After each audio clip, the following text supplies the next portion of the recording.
bonsoir et bienvenue à Nulle part ailleurs, tellement de rendez-vous ce soir dans l'heure que nous vous proposons avec le bel Antoine que nous allons démarrer sans perdre de temps. Alors tout de suite, la suite. Et d'abord, nous rejoindrons à Cannes Bonaldi qui se prélasse toujours au soleil. Je ne suis pas sûr qu'il ait beaucoup vu aujourd'hui. Bonaldi qui vous propose, comme tous les soirs de la semaine, des pubs totalement inédites, celles du festival de Cannes. Sylvain Augier vous a dégoté, lui, un vrai dingue de cinéma. C'est l'abbé Pinault, curé de campagne, et il se bat pour la survie de ses 4 cinémas de village. Il y fait tout, de la projo au débat. Cinéma encore avec Pierre Gaffier et le film Gunmen, Les Incorruptibles, et oui, revisité par les Chinois de Hong Kong. Il paraît que c'est mieux que l'original, Dixit Gaffier. Avec les nuls, redécouvrez en même temps que la famille Gilet, le jour où la télé inventa les émissions de jardinage. Pour une fois, les nuls ont la main verte. Carl Zéro, lui, a enquêté sur un phénomène méconnu, les lendemains pervers de Roland-Garros, les lendemains du tournoi de Roland-Garros. Ça ne s'arrête pas comme ça, Roland. Enfin, voici Pierre Ray, il est le romancier de la jet set. Avec lui, vivaient les contes de fées, souvent tristes d'ailleurs, du prince et de la bergère, disons version 90 dans les palaces dorés. Voici Pierre Ray.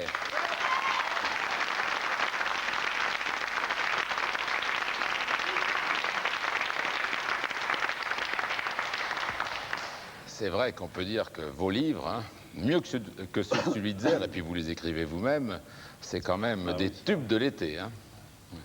Combien vous avez vendu du grec? Je ne sais pas bien le grec. Aux États-Unis, je sais qu'on en a vendu 4 millions. C'est vieux le grec, vous savez, c'était en... 72. 73, ouais. 73. Mais quand même, 4 millions aux États-Unis, rien qu'aux États-Unis, et j'ai regardé par ailleurs, il y a entre 45 et 48 traductions. Hein, dans oui, je crois. 48 éditions, ouais. Dans 48 pays différents, c'est quand même peu banal. Alors Pierre Ray, il était parti pour être dessinateur, voire peut-être peintre. Enfin, il a commencé comme dessinateur, moi je m'en souviens encore, à Paris. Comme peintre, oui. Et comme peintre aussi. Ah oui, j'ai fait les Beaux-Arts à Paris, j'étais peintre. Et puis il a fait le journaliste, comme quoi le journaliste, mon cher Antoine, ça mène à tout, à condition d'en sortir, c'est bien connu.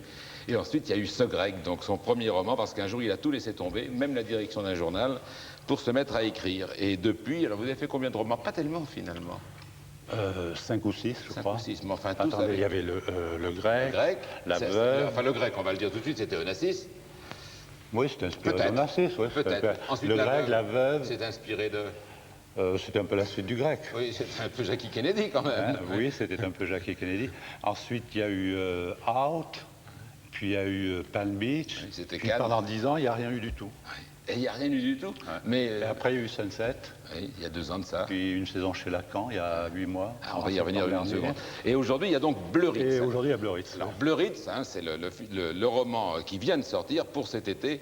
Une fois de plus, j'espère que ce n'est pas seulement pour l'été. Non, non, une fois de plus, vous restez quand même fidèle à vos amours qui sont trentenaires maintenant. Hein. C'est-à-dire, c'est ce monde qu'on ne connaît pas, nous, mais que vous avez beaucoup fréquenté. Que vous fréquentez encore, cette jet set? Non, d'abord... pas du tout, d'une part, et d'autre part, Bleuritz, c'est pas du tout un truc sur la jet set. Non, sauf que... C'est un roman d'amour, oui, simplement. Sauf que d'un côté... C'est un roman sur le bonheur, jet set. Oui, sauf que d'un côté, il y a quand même un monsieur qui a tout, les bateaux, l'argent, les palaces, les belles filles, et puis qui tombe sur une jeune fille qui va le déboussoler complètement parce qu'elle, c'est l'autre monde. Oui, en fait, c'est ça, c'est le choc de ces deux mondes où je crois que les gens qui ont 20 ans aujourd'hui n'ont aucune certitude, parce que le monde se déchire tous les jours. On ne peut pas dire demain ce que ça va être, ce qui va se passer en Roumanie ou ailleurs. Tandis que les gens qui en ont 40 vivaient en termes de projection. Il se déstructure le monde aujourd'hui? Non seulement il se déstructure, mais les gens qui ont 40-50 ans aujourd'hui, on leur disait, lorsqu'ils avaient 20 ans, tu fais ta médecine et dans 5 ans, tu seras médecin. Aujourd'hui, on ne peut pas dire, personne ne peut dire ce qui va se passer dans 5 ans. C'est-à-dire que les adultes vivent et vivaient dans la projection, tandis que les gens très jeunes vivent dans l'immédiat. Et c'est le choc de ces deux univers qui fait explosion dans Bleuritz, si vous voulez. Vous êtes en train de m'expliquer que c'est quand même plus sérieux qu'un simple roman pour l'été. Hein. Et puis que Lacan, et la saison chez Lacan, et les 10 ans d'analyse que vous avez fait chez le Nouveau Freud, chez Lacan, eh bien ça vous a laissé quand même des traces, hein, Pierre Ray. On va parler de tout ça, mais d'abord Antoine. Avant toute chose, Pierre, vous permettez que je vous appelle Pierre? Mais oui, Antoine. J'aimerais remercier l'auteur de best-seller que vous êtes d'avoir eu la bonté de nous pondre un ouvrage de dimension raisonnable, gros de 182 pages seulement, quand la plupart de vos confrères n'hésitent pas à l'approche de l'été à mettre sur le marché de volumineux volumes dont le transport sur les plages surpeuplées n'est pas sans poser parfois problème aux mères de familles nombreuses qu'encombre déjà une turbulente marmaille, des fauteuils pliables, un panier pique-nique, une glacière pleine de Cronenbourg, une bouée représentant la tête de Dorothée, le centre du cercle, là où c'est vide quoi, représentant elle la place hypothétique de la cervelle, de la célèbre animatrice, mais aussi un jeu de boules plastique avec son cochonnet, un badminton, sans oublier un parasol commémoratif acheté sur la route des vacances à Carpentras. Autant d'ouvrages qui, en temps normal, finissent leur carrière sous des armoires normandes bancales et en période de vacances servent tour à tour de repose-tête à des plagistes hydrocéphales ou à Jean-Claude Bourret, de lest pour les plongeurs en apnée ou en dernière extrémité de puissantes cales pour garer sans danger sa voiture dans les descentes les plus raides. Oui, merci Pierre d'avoir condescendu cette fois-ci à nous livrer un best-seller potentiel, facile à transporter, tout comme l'est, je le rappelle au passage, pas mal pour un lundi, le deuxième tome des Portraits de nulle part ailleurs, édition du Seuil, collection point virgule, 32 francs préconseillés que je me fais un plaisir de vous offrir. C'est encore plus petit, hein. En un mot comme en mille, un livre peu épais, et bien que le fait qu'il ne le soit guère épais ne garantisse hélas pas pour autant qu'il soit destiné à connaître le fabuleux destin de guerre épais, justement, qui lui l'est épais, même si personne ne songe à l'utiliser comme cale à armoire normande, à l'exception peut-être de Paul Sulitzer, mais pour lui c'est comme un exorcisme.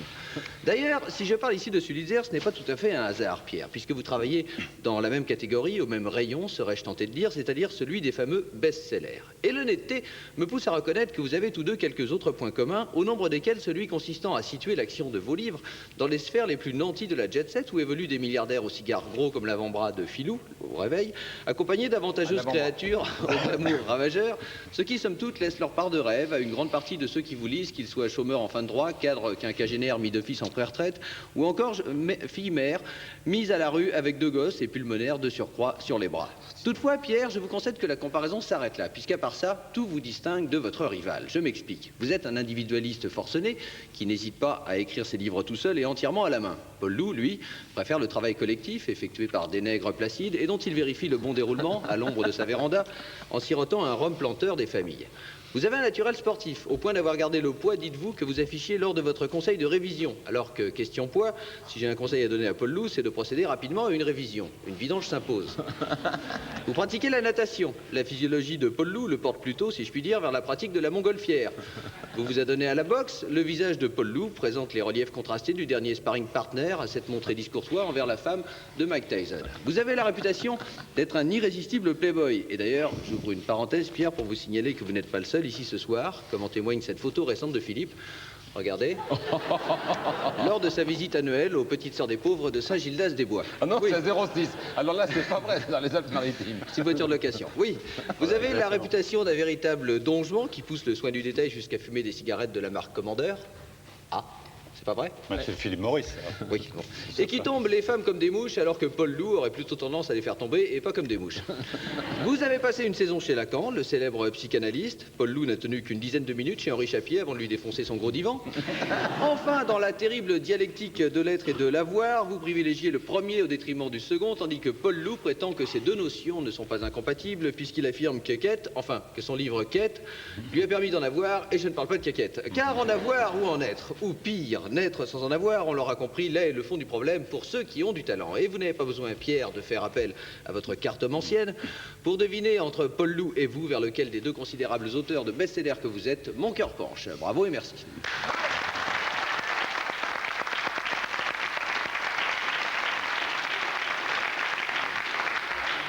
Vous aurez longuement la parole tout à l'heure. Bon, enfin, c'est tellement brillant qu'on ne veut plus rien ajouter maintenant.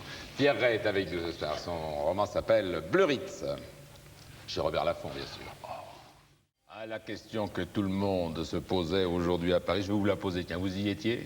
Où ça? Ah, Annie, où ça?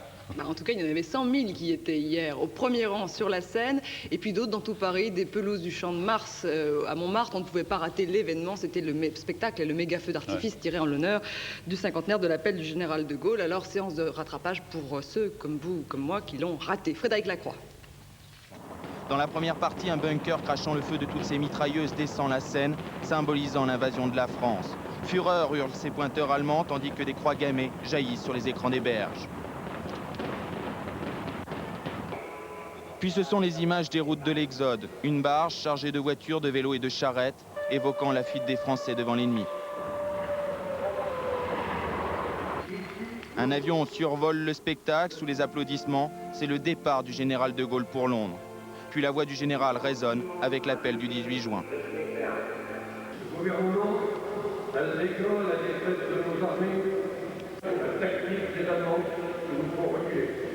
Un appel accompagné par l'image de la résistance, une multitude d'embarcations qui surgissent en portant des dizaines de flambeaux. Puis sur les écrans s'affichent l'étoile juive, symbolisant les camps de concentration. Dans la dernière partie du spectacle, des dizaines de petits bateaux avec à bord des porte-drapeaux avancent, évoquant cette fois la libération. Gerbes de feu et cascades d'eau jaillissent du Pont-Neuf pour célébrer enfin la victoire sous le chant de la Marseillaise. Et pour clore définitivement ce spectacle, un feu d'artifice grandiose, le plus important jamais tiré à Paris. Alors vous n'y étiez pas donc? Je n'y étais pas, mais j'ai vu l'émission sur la chaîne rivale hier, sur TF1. Sur TF1. Je trouve ça tout à fait remarquable. En fait, l'émission de la couture. Jusqu'à 4 h du matin? Ah oui, je me couche jamais avant 6 h de toute façon. Parce qu'il y avait quand même six volumes. On était accrochés enquête. et puis on ne pouvait plus... Et c'est là où on voit la magie et la transcendance qu'avait De Gaulle. Il y a des qualités d'orateur extraordinaires, il enflamme tout le monde. C'est très rare de voir un homme d'État qui est un rhéteur en même temps, comme ça. J'ai adoré. Aujourd'hui, une longue interview du chef de l'État au journal Le Monde. Oui, François Mitterrand a lui choisi aujourd'hui le papier journal pour s'exprimer, le journal Le Monde, publié ce soir. Alors voici quelques petites phrases. On attendait le président sur la montée de l'extrême droite en France. Ce que dit François Mitterrand: puisqu'on joue sur les nerfs, les peurs des Français, répondons par le calme, la fermeté et la conviction. Alors quand on dit au chef de l'État: on vous soupçonne d'avoir contribué à la montée du Front National, par exemple Jacques Chirac, il répond: ma vie et mes actes démentent ce soupçon. La calomnie, dit François Mitterrand, dévoile un terrible désarroi chez ceux qui s'y adonnent. Alors évidemment, on a rapporté les propos à Jacques Chirac cet après-midi à l'Assemblée, et Jacques Chirac a répondu: il n'y a que la vérité qui blesse. Sur le droit de vote des étrangers? François Mitterrand répond: il faut convaincre les Français que ce serait une mesure de justice. Est-ce qu'il y a un mot sur Rocard? Pas tellement, la case d'appréciation est vide. François Mitterrand déclare: le Premier ministre travaille à mes côtés, je ne me prête pas aux petites phrases. Et puis on lui demande un remaniement ministériel, président, il répond: vous le saurez en temps utile. Ça veut peut-être dire qu'il y en a un dans l'air. Oui, ça, exégèse là, hein. Osez. C'est dans Le Monde en tout cas, cette longue interview du président Mitterrand. Toute l'Afrique est à la boule. Presque, il y a 22 chefs d'État, une trentaine de pays africains représentés pour participer à ce sommet franco-africain qui démarre ce soir. Et là encore, une petite phrase de François Mitterrand, la répétition d'une conviction que l'on connaît: face à l'indifférence des pays riches, dit-il, il n'est pas question d'abandonner à leur sort les pays d'Afrique. Tenez, une mort qui intéresse l'écrivain que vous êtes, Pierre, c'est la mort de l'accent circonflexe. Oui, c'est vrai, c'est l'une des réformes proposées par le Conseil supérieur de la langue française qui a été acceptée par Michel Rocard. Ah oui, j'ai vu ça. Il n'y a plus d'accent circonflexe sur les i et sur les u. Les mots composés sont soudés. Exemple: croque-monsieur en un mot, ping-pong en un mot, et puis le pluriel des mots qui restent accroche-cœur aussi. Si vous voulez, c'est joli. Le pluriel des mots composés est simplifié. Alors un pèse-lettre e, des pèse-lettres, pèse E, mais lettre S. Un après-midi I, des après-midi IS. Vous me suivez? Non seulement je vous suis, mais pratiquement je vous précède. C'est un problème qui m'a préoccupé longtemps. Disons que l'anglais, par exemple, est une langue tout à fait phonétique. Et on tend à ramener le français à une langue parlée, orale, et non plus une langue écrite. Alors moi qui avais passé le certificat d'études à 10 ans et qui savais ne pas faire de faute d'orthographe à 10 ans, je suis vexé que ça ne serve plus à rien du tout ce que j'ai appris. Non, je vous rassure, ce sont des nouvelles règles qui sont applicables à la rentrée 91, mais les anciennes règles restent valables. Je ne crois pas qu'on puisse changer une langue par décret. C'est impossible. Mais en même temps, on peut entériner des évolutions. Parce que c'est vrai qu'elle était très figée. Vous venez de parler de l'anglais, c'est vrai que ça évolue bien. Oui, mais si vous saviez comment on écrit l'anglais phonétique, c'est assez extraordinaire, quoi. I'm gonna, ça veut dire I'm going to do something, je vais faire quelque chose. Vous voyez, il y a des contractions de la langue, des déformations de la langue. Pourquoi est-ce que nous, on ne simplifierait pas un peu, puisque eux, ils vont jusqu'à contracter et à sauter autant de lettres qu'il faut? On doit le faire d'un côté parce que la rue a toujours raison, toujours. Mais d'un autre côté, on aurait gardé une espèce de français qui subsisterait comme une langue morte, si vous voulez, qui est le français écrit et le français. Personnellement, j'aime bien mettre des mots tout à fait nouveaux dans. Vous aurez parfaitement le droit de continuer, au contraire. L'Europe se construit, l'Europe à petits pas. Oui, avec aujourd'hui la signature de la Convention de Schengen au Luxembourg, signature de la France, de la RFA, de la Belgique, des Pays-Bas, du Luxembourg. En 92, tous les contrôles douaniers à leurs frontières communes seront supprimés. L'étranger toujours l'Allemagne de l'Est. Eh bien, les anciens terroristes de la fraction armée rouge tombent décidément comme des mouches. Nouvelle arrestation ce matin, ça fait 8 en 2 semaines quand même. On a eu aussi un détournement d'avion des lignes intérieures soviétiques, un Tupolev 134 qui a atterri de force à Helsinki ce matin en Finlande avec une 60aine de soviétiques à bord. Le pirate de l'air, on ne sait pas qui il est, s'est rendu peu après l'atterrissage. Les dernières nouvelles de Roumanie. Eh bien, il y a la femme du leader étudiant, Marian Montanaou, qui a été grièvement blessée, qui a été arrêtée hier. Sa femme s'est réfugiée à l'ambassade des Pays-Bas à Bucarest. On a appris aussi aujourd'hui qu'il n'y aurait pas de diplomate américain à l'investiture d'Iliescu. François Mitterrand, lui, déclarait toujours dans Le Monde que suspendre l'aide à la Roumanie ne serait pas raisonnable. En voilà la femme du leader étudiant. L'Afrique du Sud. Eh bien, le Parlement a voté l'abolition de la ségrégation raciale dans tous les lieux publics. La bourse. Une hausse de 0,59%, rubrique football mondial et qualification de la Yougoslavie pour les 8e de finale, qui a battu les Émirats Arabes Unis par 4-1. Et puis, la RFA et la Colombie ont fait match nul, un partout. Oui, c'est quand même encore une surprise, hein. Les Allemands accrochés, on les voyait grands favoris. Et puis, rubrique Jet Set, c'est pas parce que vous êtes là, mais enfin, Johnny se marie, c'est officiel, le 9 juillet à Ramatuelle. Stéphanie ne divorce pas, le palais a démenti les rumeurs. Encore eût-il fallu qu'elle soit mariée. Qu'elle fût mariée même. N'auront pas ses fiançailles, N'auront pardon. pas ses fiançailles. Elle va donc Excusez-moi. se marier aussi cet été. Vous ne vous intéressez pas qu'à ça quand même. Non, mais je m'intéresse à votre quel fut. J'ai adoré ce subjonctif. Hein, vous voyez que c'est De bien. temps en temps, il en faut. Et écoutez, ne vous foutez pas de moi. J'ai vu que dans Bleu Ritz, vous faites dire. Je m'en suis permis quelques-uns. Je ne vais pas raconter toute l'histoire, mais vous faites dire à celui qui transcrit de l'oral à l'écrit qu'il s'est permis de rajouter quelques subjonctifs. Oui. Ouais. On enchaîne avec la spécialiste du subjonctif, Alexandra. UAP, plus de 30 000 personnes à votre service. Numéro 1 oblige. Vous auriez dû, il fait très beau. Il fait beau? Non, il fait pas beau. On va Vous parler allez- des nuages, tiens. Ah non, vous allez prendre froid. Non, mais il fait bon ici. D'accord. Si vous habitez à l'est, eh bien, ne stationnez pas sous les arbres et débranchez vos prises électriques, car on prévoit des orages violents. Et dès ce soir, à l'est d'une ligne Carcassonne-Metz, ces orages, et non pas ces oranges, seront accompagnés de violentes averses. Je vais y arriver en français. Tout ça à cause, bien évidemment, d'une dépression, et celle-là se trouve, eh bien, sur les îles britanniques. Là, voilà, la dépression. Cependant, demain matin, on notera tout de même des éclaircies pour les Bretons, les Normands et les habitants des Pays de Loire. Un ciel variable sur le nord, Picardie, région parisienne, centre, Poitou, Charente et enfin Aquitaine. Ailleurs, des nuages, de la pluie, des orages, principalement sur les Alpes, les Ardennes et la Franche-Comté. Donc à l'est, vent de sud-ouest soufflera en Manche 45-60 km/h et un vent d'ouest en Atlantique 30 à 45 km/h. Demain après-midi, des éclaircies sur un bon quart nord-ouest, un ciel couvert et orageux sur l'Alsace, la Franche-Comté et toujours le Rhône-Alpes. Ailleurs, un ciel variable avec des risques d'averses sur la moitié sud et des orages à nouveau en Corse et sur les Pyrénées. Les températures, elles, s'échelonneront entre 17 degrés à Brest et Cherbourg, 19 Lyon, Lille, 24 Perpignan, Montpellier et dans le désordre Paris, 21 Bordeaux, 21 également. Sauvez-vous avec votre mauvais temps. Carl, Oui, dans un puis instant. alors à nouveau un front, vous voulez que je continue dans les bonnes nouvelles, un front nuageux Qui revient début de derrière. soirée Pas demain grave. soir. On Au s'y revoir. fait.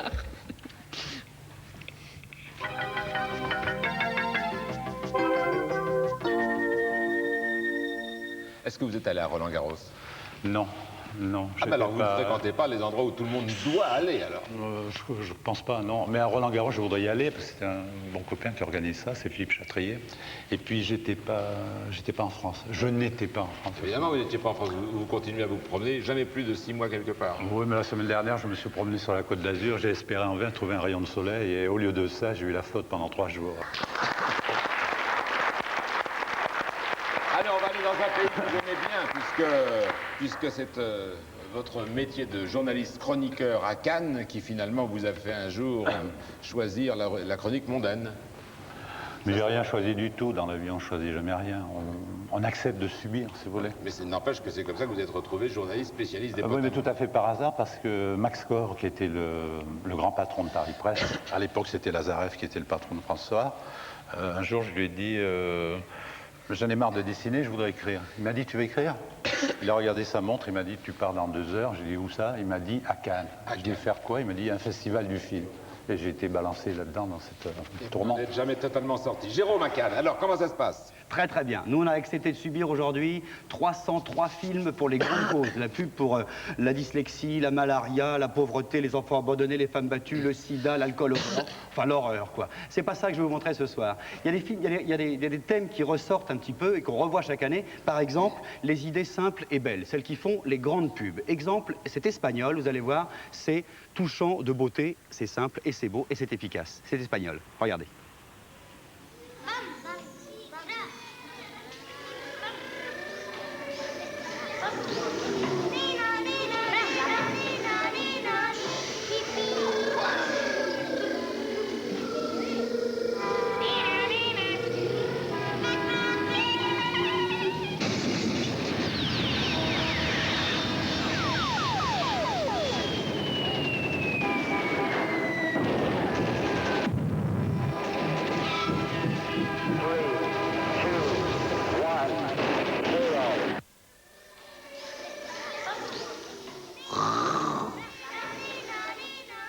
Some parents take their children to the zoo. Voilà, vos parents vous emmènent-ils au zoo, hein, si j'ai bien traduit. Bonaldi, qu'est-ce que vous avez vu d'autre? Après les idées simples, le triangle des idées simples, le testimonial. Vous savez, c'est de montrer à l'antenne, à la télé, un pub, que le produit marche et marche bien. Il y a 2 rois pour ça, c'est les Américains, ils montrent sans arrêt le produit marche, je le prouve, et les Japonais. Les Japonais qui font une pub très très basique, mais voilà un très très bel exemple, c'est pour une colle, ça devrait vous plaire.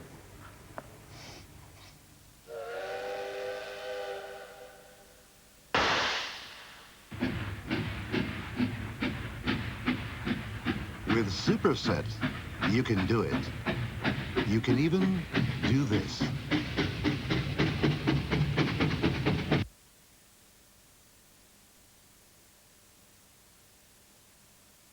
Instant puncture sealing glue. Aran Alpha. Ah, ça colle dur, hein? Faut le faire, hein? Oui. Pourquoi vous nous la montrez? Parce que c'était une des plus étonnantes que vous ayez vues aujourd'hui. Vous en avez vu combien aujourd'hui? J'en ai vu 400, 410 à peu près. Dans la journée? Malheureusement, il y a l'antenne et il faut bien rapporter un petit peu ce qu'on a vu. Non, mais ça veut dire quand même, pour lui rappeler à Pierre les mauvais souvenirs, ça veut dire que vous avez passé en salle obscure combien de temps aujourd'hui? On a commencé à 8 h du matin, on est sorti juste pour l'antenne et on n'a pas vu le ciel du tout, du tout. Je ne sais pas s'il faisait beau ou si c'est pas beau. Là, en ce moment, il fait beau. Hein. Là, voilà. Je peux vous dire, ça y est, ça s'est dégagé complètement. Donc vous ne regrettez pas ce temps-là, quoi. Je comprends que vous soyez parti au bout du monde, oui, tout à fait. Allez, montrez-nous quelque chose d'autre.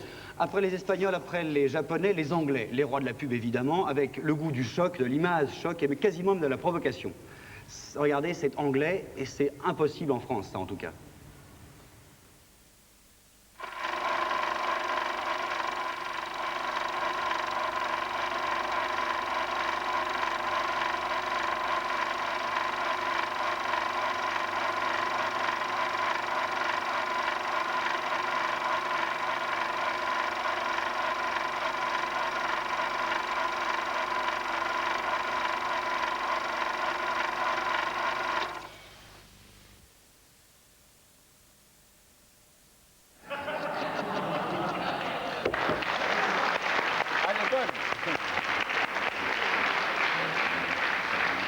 Bonaldi, c'est une vraie, hein? C'est dur, hein? Juré, promis, c'est une vraie, ça passe à la télévision et au cinéma en Angleterre. Vous imaginez ça avec Rocard? Oui, non, j'imagine surtout ça dans les nuls ou avec Carl Zero, hein.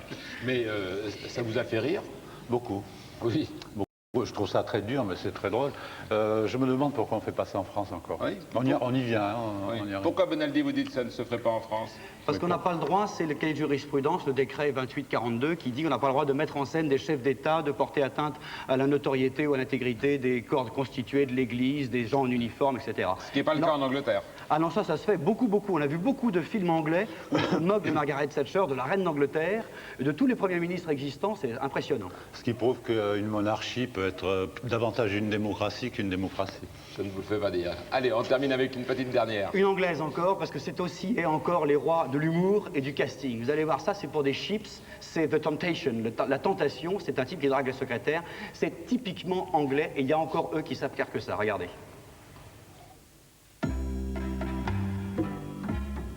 I came, you were alone. You should have known. Crisps? I was temptation. They're not crisps. I smile. They're wispy, crispy slices of apple. Luring you on. Sneaky, snacky Applejack. I was temptation. It would be thrilling if you are willing. You were my slave. I was temptation. Try doing that with a potato. Elles sont très bonnes. Eh bien, écoutez, je ne regrette pas tout le temps que vous avez passé dans la salle. Demain, on parle de 449, Philippe. D'accord. On parle de caca neuf. On parle des pubs avec les caca-proutes. Vous verrez, il y en a pas mal cette année. Ah bah bravo, bah rendez-vous demain soir. Nous, on va parler de Bleu Ritz, paru chez Robert Laffont, avec Pierre Rey dans une minute.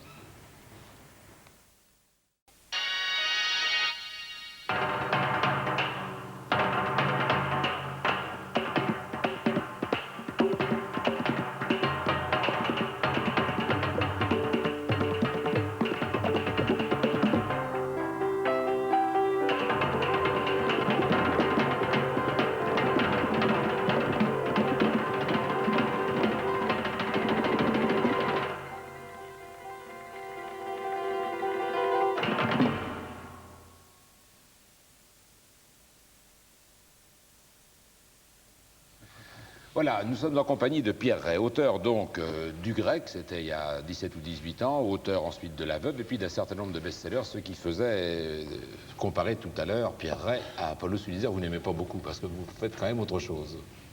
C'est pas tant le best-seller qui vous intéresse? Vous savez pourquoi ça s'appelle best-seller? C'est très marrant ça. Parce que chez Laffont, il y a une collection qui s'appelle Best-seller, à ce moment-là, il y a 17 ans, où ils passaient uniquement les livres étrangers qui avaient été des best-sellers dans leur pays. Et par le plus grand des hasards, moi, on m'a collé dans cette collection. D'où l'étiquette best-seller qui vous reste. Et comme dit l'autre, il n'y a rien de plus triste qu'un best-seller qui ne se vend pas, vous voyez. Oui, sauf que vous en avez quand même vendu quelques millions. Alors, pour un bouquin à vendre des millions... Non, ce qui est très étrange, je me demande s'il vaut mieux parler de vos livres ou de vous. Parce que vous étiez donc journaliste, vous aviez une belle carrière, 30 ans, directeur de Marie-Claire, on peut le dire. Oui. Puis un jour, vous laissez tout tomber. Tout. Du jour au lendemain. Pourquoi faire? Pour respirer, pour vivre. Mais en prenant le risque que ça ne marche pas, parce que vous n'aviez rien écrit. Si on ne prend pas de risque, je ne vois pas de quoi on peut jouir. Bien sûr, on ne peut pas séparer la notion de risque de la notion de passage. On prend des risques. Combien de temps vous avez mis à écrire le Grec? J'ai mis 15 mois pour écrire le Grec. Et pendant il y en avait 1200 pages. Et pendant ce temps-là, la jet set, la belle vie, tout ça, c'était fini, ça? J'ai jamais assimilé la jet set, comme vous dites, à la belle vie. C'est quoi la jet set? Vous prenez les deux mots, jet, qui veut dire les avions en réaction, et set, les gens qui vivent dans les avions en réaction. Bon, on vit à l'époque des jets. Alors la jet set sont des gens qui font des saisons à Acapulco, à Cannes, à Saint-Maurice, etc. Depuis le Grec, c'est quand même votre vie. Mais moi j'étais... Non, pas du tout. Au contraire, depuis le Grec, ce n'est plus ma vie du tout, parce que moi j'étais chroniqueur parisien, j'étais payé pour les suivre. Oui, pour les suivre, pour faire partie, comme tous les chroniqueurs parisiens, c'est tout. Oui, mais aujourd'hui, votre domicile... C'est où? C'est l'Irlande. J'ai ma maison à Dublin, mais je vis beaucoup à Los Angeles aussi, enfin à Hollywood, parce qu'il fait beau tout le temps. Et souvent sur la côte aussi, en France, dans votre Provence natale. Je ne suis pas très souvent en France, j'y suis 2 mois par an. 2 mois par an. Ouais. Hein? Mais vous vous baladez donc beaucoup en avion? Ah, énormément. Oui, vous voyez, vous êtes un peu mais attention, il ne faut pas confondre quelqu'un. Vous pouvez pas dire. Mais vous avez les moyens. Non, mais vous pouvez pas dire qu'un steward, par exemple, fait partie de la jet set, c'est ridicule. Il y a très peu de stewards. Je voyage en avion, ça ne veut pas dire que je suis les migrations de la jet set. Pierre, il y a très peu de stewards qui ont 4 maisons et la possibilité de vivre où ils veulent. Ah non, mais ce sont les maisons de mes amis. Quand vous avez un relais, mais oui, quand vous avez un relais d'amis qui ont des maisons un peu partout, et que vous avez, vous, une seule qui vous sert de monnaie d'échange, vous pouvez faire le tour du monde, de maison d'amis en maison d'amis. Mais vos amis sont quand même des grands... pas du tout, vous seriez étonné de savoir qu'ils sont mes amis. Même depuis 25 ans. Vous voulez que je vous en donne un? Oui. Dans 3 jours sort le bouquin d'Anthony Quinn. La préface est de qui? Oui, c'est vrai, j'ai fait sa préface, J'étais avec lui le dernier week-end là à Nice. Oui. Un jour, vous avez écrit un téléfilm aux États-Unis. Non, j'ai écrit une pièce de théâtre qu'il a joué. C'est lui qui l'a joué avec Gardner. Voilà, donc c'était des gens quand même sur votre nom, comme ça, capables de monter aux États-Unis. Un Français qui se fait monter une Oui, mais ça n'a rien à voir, pièce aux États-Unis. c'est un écrit. Bon, admettons. Alors, dans vos livres, là vous allez me dire non encore, mais dans vos livres, il n'empêche qu'il y a toujours un fond de gens riches, heureux, qui ont tout pour eux. Est-ce que vous avez lu Une saison chez Lacan? Non, alors Une saison chez Lacan, on en parlera ensuite. Ça, c'est votre problème personnel. Bon. Vous voulez qu'on en parle tout de suite Pourquoi pas, mais... Une saison chez Lacan. Voilà un monsieur donc, dont on découvre qu'il a une vie extraordinaire, il a tout le succès qu'il veut avec ses livres, il mène la vie qu'il veut vivre, de liberté, comme vous venez de le dire, et puis vous nous révélez, longtemps après, hein, et même après la mort de Lacan, vous nous révélez que vous avez été 10 ans en analyse chez Lacan. Oui, mais il y a un rapport absolu entre ce que vous venez de décrire, la liberté, et le fait d'avoir fait une analyse. Peu importe si c'est avec Lacan, le fait est que c'était avec Lacan, oui, mais il y a un rapport entre les deux. Pourquoi vous avez fait une analyse? Non, il faudrait plutôt dire à quoi... Où mène une analyse? Une analyse, ça mène à vivre son désir. Tous ici, tant que nous sommes, nous avons des désirs. Nous passons nos journées à dire « Ah, ce serait formidable si j'étais ici, si j'étais là, avec un tel, avec un tel ». Pourquoi en parler si éventuellement on peut le faire? Il vaut mieux passer à l'acte et le faire. Je crois qu'une analyse vous conduit à ce passage à l'acte. C'est tout. C'est Lacan qui vous a permis de jouir enfin? C'est l'analyse et c'est Lacan aussi, oui. De jouir enfin. Bon, non, de jouir enfin de tout. De tout. De tout. Je vais corriger ce que vous dites. Lacan m'a permis de jouir sans culpabilité. D'accord. Alors, pourquoi dans ce cas-là, tous vos livres continue-t-il d'être totalement centré? L'avant-dernier, c'était Sunset, c'était les mirages d'Hollywood. Celui-ci, c'est Blue Ridge, c'est à nouveau les palaces, les bateaux, les milliardaires. Non, Sunset, c'est pas du tout les mirages d'Hollywood. C'est pas du tout. C'est l'histoire, au contraire, d'un exilé russe qui a peint un rond, qui est fauché. Et parallèlement, l'histoire du trafic de la drogue, parce que Los Angeles, toute la côte ouest, est très près du Mexique, où tous les jours, il y a 10 000 personnes qui s'infiltrent avec des avions particuliers qui apportent la drogue. Sunset, c'était la trajectoire de la drogue, si vous voulez. Ça n'a rien à voir avec le glamour de mais vous choisissez à chaque fois un cadre qui, pour nous, gens ordinaires, est quand même toujours très dépaysant, très rêve. Je vais vous le poser en termes de question. Supposez que demain, j'écrive l'histoire d'un agriculteur du Lot-et-Garonne. Est-ce que ça vous passionne? S'il cultive du H, peut-être. La coque, il aura plus de mal vu la température, mais... Non, donc vous me dites, vous voulez faire rêver quand même. Je crois que c'est le but de tous les livres. Depuis Homère, tous les auteurs ont voulu faire rêver. Oui, dans Blue Ridge aussi, on essaie de faire rêver. Tout à fait. Le plus étrange, alors, puisque je n'ai on rêve d'abord. Puisque je n'ai pas du tout parlé du livre, le plus étrange dans Blue Ridge, c'est qu'effectivement, on retrouve tout à fait l'influence de Lacan et les questions qui viennent se poser là, puisque c'est le prince et la bergère, hein.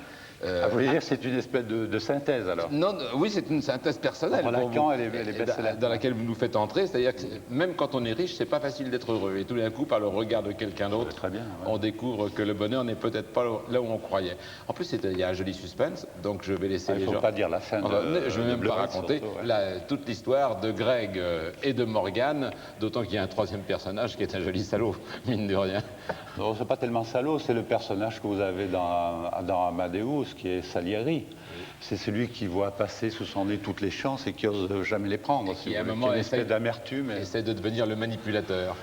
Oui, il est obligé d'intervenir à un moment donné. Oui, mais il ne faut pas parler de ça. C'est chez Robert Laffont, ça s'appelle Bleu Ridge, si vous avez aimé les précédents. Et si vous ne connaissiez pas Pierre Rey, bien, ce sera la bonne occasion de découvrir. Et en plus, ça peut faire un très bon bouquin pour l'été, et même après l'été. Les arènes, on va y aller tout de suite en direct, comme tous les soirs, avec PPD, bien sûr. Ça va, PPD? Ça va, ça va. Oui. Ex-Libris. À Ex-Libris, je vais inviter Pierre Rey, bien sûr. On lui consacrera une émission spéciale qui pourrait s'appeler Pierre Rey, le pot aux lettres, par exemple. Celle-là est plutôt nulle. On vous la laisse. Je la reprends. Chéri Lecoq, oui. À tout de suite en direct.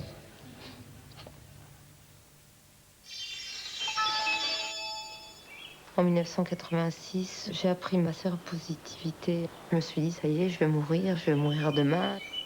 Bon, maintenant, je suis sous traitement AZT depuis plus d'1 an. Ça va vraiment beaucoup mieux. Au début, je voulais pas en parler. J'avais trop peur de ce qu'on pourrait dire sur moi. C'est vrai qu'on est passé par des moments difficiles. Donc, ce qui nous a sauvés, c'est de pouvoir en parler avec d'autres. Par exemple, Patricia, tu nous as beaucoup aidés. sans dramatiser les choses. Et puis il y a Georgette. Je peux appeler à n'importe quel moment, du jour ou de la nuit, si ça va pas. Georgette est toujours présente pour m'aider, quoi. L'amitié, c'est ça. Hein? Ça se compte pas. Et Sylvie, elle a le sida, et bon, ben, elle a le sida. Et pourquoi je n'irai pas avec elle? Pourquoi je l'embrasserai pas? Parce qu'elle a le sida. Il n'y a pas de raison. Et puis, il faut aimer les gens comme ils sont. Avec une maladie, sans maladie, ça ne retire pas leur valeur, même s'ils sont malades.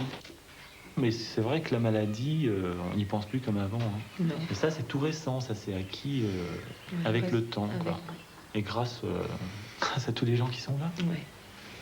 Aujourd'hui en France, plusieurs milliers de personnes sont séropositives ou malades du sida. Aujourd'hui, chacun de nous peut les aider à vivre.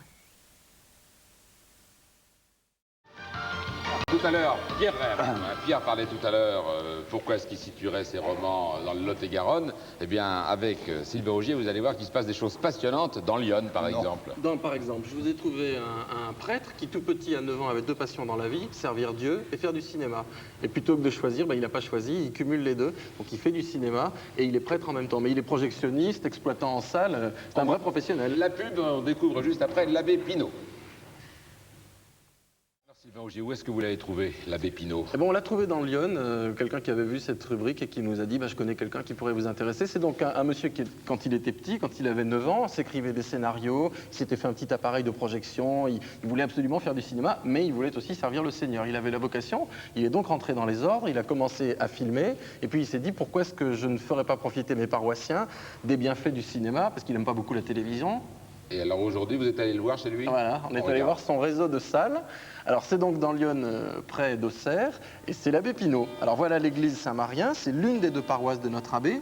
Ça lui donne un rythme de travail effréné, parce que quand on a la charge comme lui de 4 salles de projection, certains jours, il commence à 3 h du matin, il dit sa messe bien sûr, et ils font sa Paris et dans la banlieue en voiture chez les plus grands distributeurs pour ramener dans sa région de 6 à 10 films. Ça nous fait quand même jusqu'à 70 bobines. Et toujours les derniers longs métrages, quelquefois même en avant-première 24 heures avant la sortie nationale. C'est une performance. Il les monte dans son presbytère, il fait les cadrages parce qu'il est aussi opérateur, il les amène toujours tout seul dans ses salles, qu'il a transformées lui-même avec sa truelle dans des vieux bâtiments, parce qu'il est bricoleur à Massion, monsieur le curé, et puis il est exploitant. Il connaît les chiffres nationaux par cœur, il peut vous dire ce qui va marcher dans son coin ou pas. Il faut dire que depuis 40 ans, il a le flair des pros, et quelquefois même, pour ne pas se planter, il donne le programme à la fin de la messe. Et chaque trimestre, il organise un débat après la projection. Le dernier en date, c'est la Tentation du Christ. Il a refusé du monde, salle comble, et vous allez regarder le lit de camp dans la salle de projection, il y dort quelquefois, notre abbé. Mais alors dites donc, monsieur l'abbé, alors ça, ne me dites pas que vous avez amené les appareils avec lesquels vous avez commencé à faire du cinéma et de la projection? Eh si, j'ai commencé le cinéma en 1938. C'est le Père Noël qui m'avait apporté ça. Et croyez-vous, j'y croyais au Père Noël, vous voyez? Ne mettez pas trop derrière parce qu'on ne le voit plus à la caméra. Et ça, c'était votre petite caméra? Ça, c'est une caméra que j'ai achetée quand j'étais soldat. Parce que j'aimais beaucoup le cinéma. Et à Dakar, j'avais vu une caméra d'occasion à vendre dans une vitrine. Qu'est-ce que vous faisiez à Dakar? J'étais fiancé avec Mademoiselle Lebel. Avant d'être prêtre? Oui. Mais ça a duré 18 mois, et au bout de 18 mois, on a rompu le contrat. Et quand vous dites que vous faites les programmations de vos salles, vous passez la dernière Tentation du Christ, par exemple? J'ai passé la dernière Tentation du Christ, mais une seule séance, parce que c'est un film dont on avait parlé beaucoup, oui. Et on a discuté après la projection. J'ai fait qu'une seule séance avec un débat, animé par des théologiens catholiques, protestants, orthodoxes. Il y avait jusqu'à un libre penseur pour le débat. Mais quelle était votre position sur le film? Ma position, sur le sujet du film. Le sujet du film, c'est un film que tout le monde critiquait sans l'avoir vu. Alors j'ai dit, puisque tout le monde en parle sans savoir ce qu'il en est exactement, eh bien c'est non pas en tant qu'exploitant de salle, mais en tant que prêtre, qu'on va présenter le film et qu'on va en discuter ensemble, croyants et incroyants. Mais alors, est-ce que vous avez présenté aussi 37.2, alors, par exemple? Non, mais j'ai déconseillé aux parents d'amener leurs enfants au début du film. Ah, vous l'avez donc présenté? On en a parlé après avec les gens et avant. Ah oui, mais là, vous parlez du débat, mais vous l'avez amené, vous êtes venu le chercher, parce que c'est vous qui venez les chercher à Paris. C'est moi qui viens les chercher, oui. Voilà. Oui, oui, donc oui. 37.2, vous ne faites pas de censure, vous montez aussi 37.2. Non, ce n'est pas le cinéma Paradiso. Hein. Ouais. Vous voyez le vieux curé là-bas qui coupait les films. Oui, oui. Non, ça c'est fini, ça. Ouais. Ça, on n'a pas le droit. Mais vous êtes quand même un peu comme dans Cinéma Paradiso, quand même. Je fais du cinéma, mais je ne coupe pas les films. Et pourquoi vous vous battez pour que survivent ces cinémas? Parce que le cinéma, c'est quelque chose de formidable. Comprenez? C'est un moyen de détente et aussi un moyen d'apprendre quelque chose. Et on apporte quelque chose aux gens, on leur apporte une joie. Vous savez, moi, quand j'ai une salle qui est pleine, avec un film en cinémascope et un programme merveilleux, je trouve que c'est formidable. Les gens, vous savez, j'ai eu par exemple, dernièrement, j'ai passé Music Box.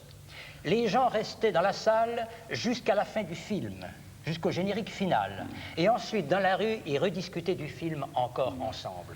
Donc, ils étaient pris par le film. Et c'est ce qu'on n'a pas à la télévision, même à Canal+, voyez-vous. Pourquoi? C'est pas vrai. Il y a toujours eu des débats au dossier de l'écran, par exemple. Music Box, c'est typiquement le film des dossiers de l'écran. Oui, mais vous avez, chez nous, ce sont des gens du cru qui s'extériorisent. Vous voulez dire qu'à la télé, surtout, on est tout seul devant son écran. Hein. Exactement, c'est ça. Alors que là c'est collectif. C'est ça. Et les gens, on les fait venir et on les fait réagir ensemble et on les fait parler ensemble. Et c'est ça qui est excellent. Vous pensez qu'au fond, ce sont des curés comme vous ou des maires de petites villes qui devraient sauver les salles de cinéma parce que c'est indispensable pour la collectivité? Je pense pas, c'est pas au curé à sauver le cinéma, nous on a autre chose à faire. Mais en tant que prêtre, puisque j'aime le cinéma, je pense que j'apporte ma petite pierre pour des communes rurales dans lesquelles il n'y aurait absolument rien si on ne maintenait pas le cinéma. Entre l'extrême-onction et puis la projection qui était prévue exactement à la même heure, comment vous faites pour choisir?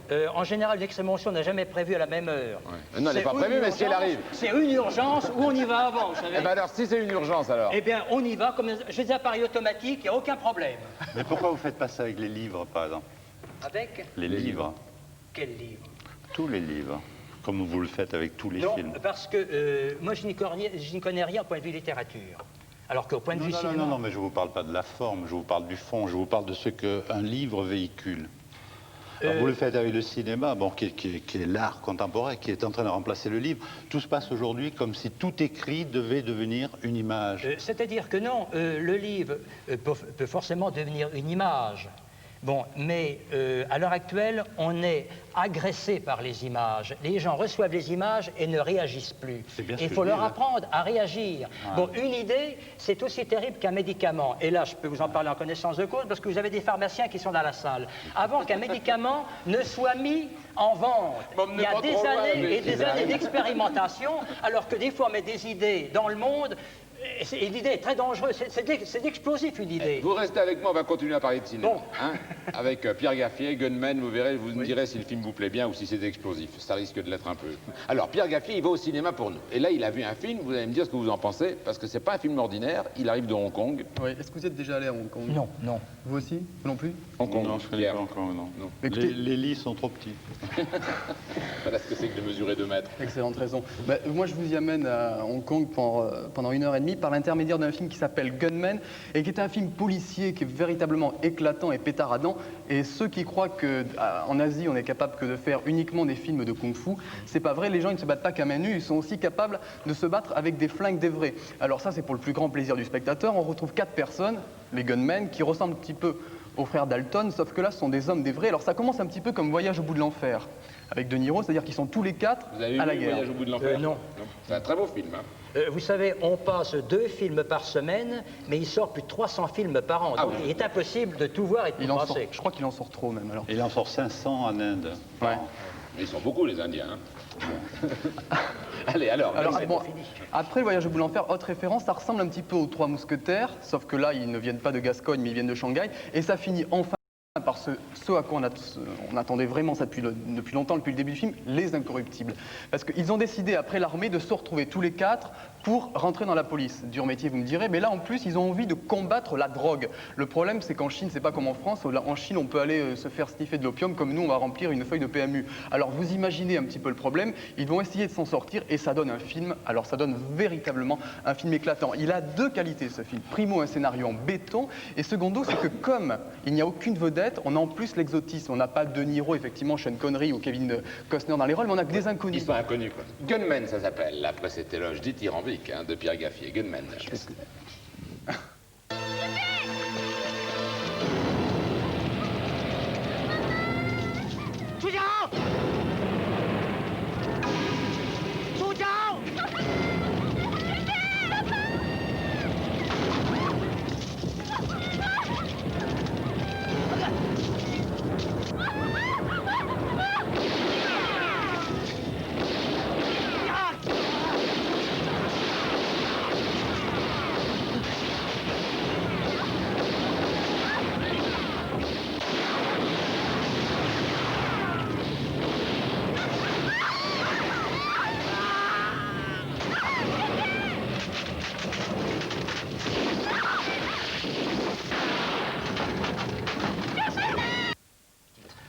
Ah bah si vous saviez le débat pendant que ça passait, alors il y avait Pierre Rey qui disait mais toutes les images sont piquées, copiées, Potemkin, les parodies des... Mais vous savez, en fait, c'est le producteur du film qui voulait faire un remake des Incorruptibles. Et le réalisateur, il a dit, moi je veux bien, mais j'ai jamais vu les Incorruptibles parce qu'à Shanghai, j'avais pas la télé quand j'étais petit. Eh ben, il a bien réussi quand même. Et alors pendant ce temps-là, l'abbé Pinault disait mais il faut trouver une meilleure affiche que ça et un meilleur titre que ça. Allez au cinéma à Mézy, vous demanderez l'abbé Pinault, c'est lui qui est à la projection, il fait tout là-bas, il fait le débat derrière. Merci monsieur l'abbé, les nuls.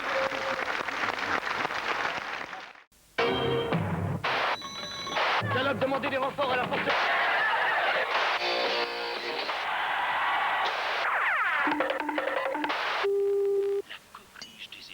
Histoire de la télévision vous propose ce soir et la télé inventa le jardinage.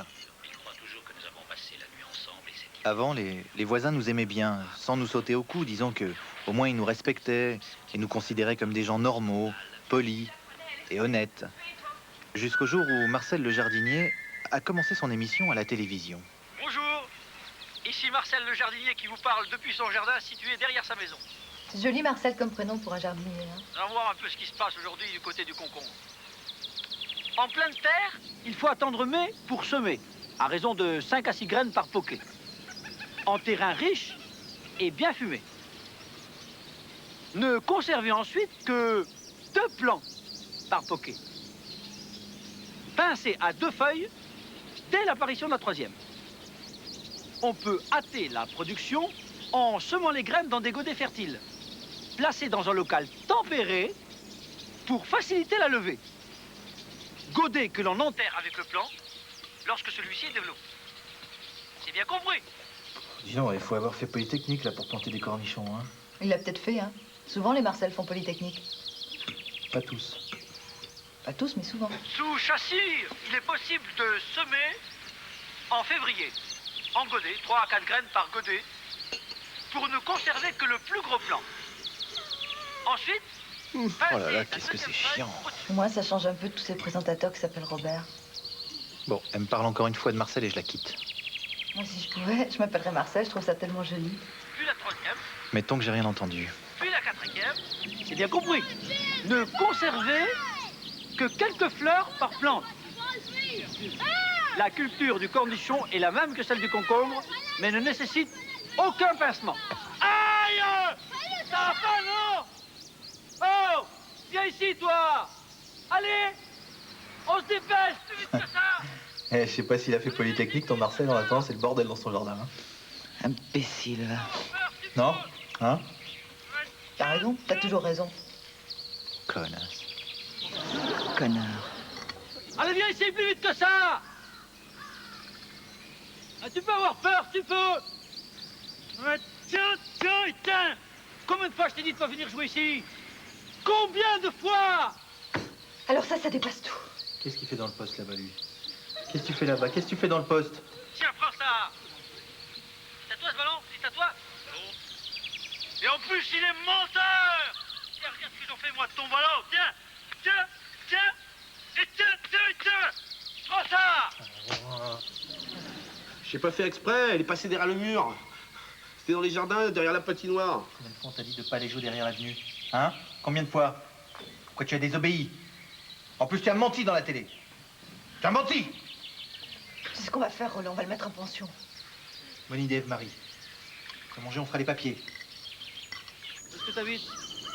Là, dans les bâtiments blancs, derrière. Et tes parents, ils savent que tu viens jouer jusqu'ici? Non, mon père, il est alcoolique et il sort de prison et ma mère, elle fait le trottoir. Il s'occupe jamais de moi. Et t'as au moins des frères et sœurs? Moi, j'aimerais bien en avoir, mais ma mère, elle se fait toujours avorter. Mais je vais le tuer, lui, je vais le tuer, hein. Qu'est-ce qu'il est allé raconter à la télévision? Mais c'était pour pas me faire engueuler, On va se faire engueuler, il va nous tomber la police et la DAS, celui-là. T'as pas une grand-mère pour s'occuper de toi? Bah non, monsieur, parce que mes parents, ils l'ont mis à l'hospice, ma mémé que j'aimais beaucoup, et puis ils ont piqué ses sous. Pauvre enfant. Dis, qu'est-ce qui te ferait plaisir? Un vélo? Mes amis téléspectateurs, vous avez vu autant que moi les drames que vit cet enfant. Des parents qui vivent comme des animaux et lui refusent la dignité d'enfant qu'il mérite. Même dans ce jardin, les poireaux sont mieux traités que lui. Alors, faites un geste. Envoyez de l'argent que nous puissions enfin réaliser son rêve. Un vélo. monsieur, j'ai ma sœur, elle a eu un accident à son travail, elle s'est fait couper les 2 bras. Mais je croyais que t'avais pas de sœur. Si, non, elle s'est fait couper les jambes. Mais alors les jambes ou les bras? Les 2, monsieur, les 2. Est-ce que je peux avoir une plongée, monsieur? Qu'est-ce que les voisins vont penser de nous? En plus, il a demandé des conneries, il savait très bien que la voiture était foutue. Mais je lui ai demandé une voiture, il a pas voulu. Une voiture? Même pas. Ah, tiens, tu vois, papa, je lui ai demandé la voiture. Pourquoi il a pas voulu, ce con? C'est pas son pognon. Police, ouvrez. Au nom de la loi, ouvrez. On va aller se cacher sous le lit. Ouvrez. Je vous dis d'ouvrir. Demain, Histoire de la télévision répondra à la question. Ouvrez. On sait que vous êtes là, on vous entend. Non, écoutez, je n'habite pas là, moi, je suis la voix, je m'occupe en général. Allez, pas d'histoire. Allez, maintenant vous allez venir avec moi chez l'Escure, tout de suite. Non, pas chez l'Escure, non. Non, mais ne me Allez, touchez pas. allez. Lâchez-moi. Bonsoir. Laissez-moi tranquille. Non, mais vous l'êtes. Mais tiens. Antoine. Pierre, vous avez dit tout à l'heure, Lacan m'a permis de jouir sans culpabilité. Eh bien justement, Isabelle Lacan a téléphoné pour préciser bien sûr qu'il ne s'agissait pas d'elle. Il s'agit du même Lacan ou quoi? Non, de Jacques.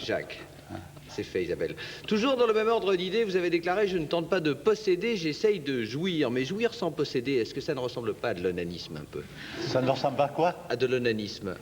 Je ne sais pas ce que ça veut dire. Enfin, vous avez déclaré à Paris Match « J'aime les lieux magiques qui émettent certaines vibrations et qui découragent le tourisme de masse. » Vos prochaines vacances, vous comptez les passer à Tchernobyl, peut-être?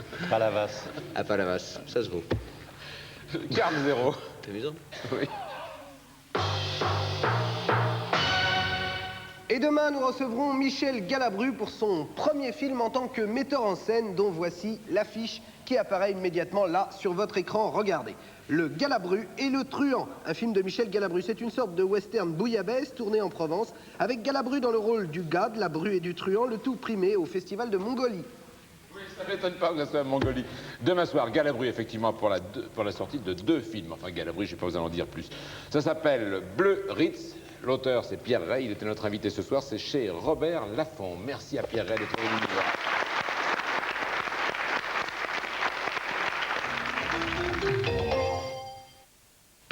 Nous allons vous faire la démonstration qu'avec un booster de MBK, on peut se sortir de toutes les situations. Avec ses pneus extra larges, son bouclier de protection, son pot haute performance, il est terriblement impressionnant. Booster de MBK, c'est à se demander si c'est encore un scooter.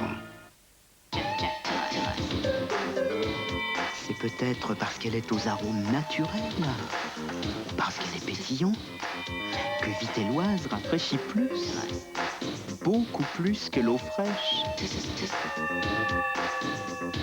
Vitelloise, l'eau qui rafraîchit plus que l'eau fraîche. Fritel. Chiptel. Fritel. Chiptel. Fritel. Chiptel. De l'EN. Complice de l'apéritif. Ben oui, je sais, ma biche. Il est 9h du matin et je mange du bâton de berger. Voilà. Mais vous comprenez, ma biche, il n'y a pas d'heure pour en manger un petit bout. Eh oui, il n'y a pas d'heure pour en manger du bâton de berger. De juste à qui? Bridou. Viens. Imaginons un homme. Un homme qui à chaque instant serait à l'écoute des autres. Un homme qui chaque jour trouverait les meilleurs collaborateurs pour plus de 20 000 entreprises. Un homme qui toute l'année confierait des missions à plus de 120 000 intérimaires. Cet homme, c'est l'une des 1000 personnes du groupe Adia Intérim. Adia Intérim, chaque jour, des hommes avec vous. Appelez-les au 45 301 301.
meurtre de caractère.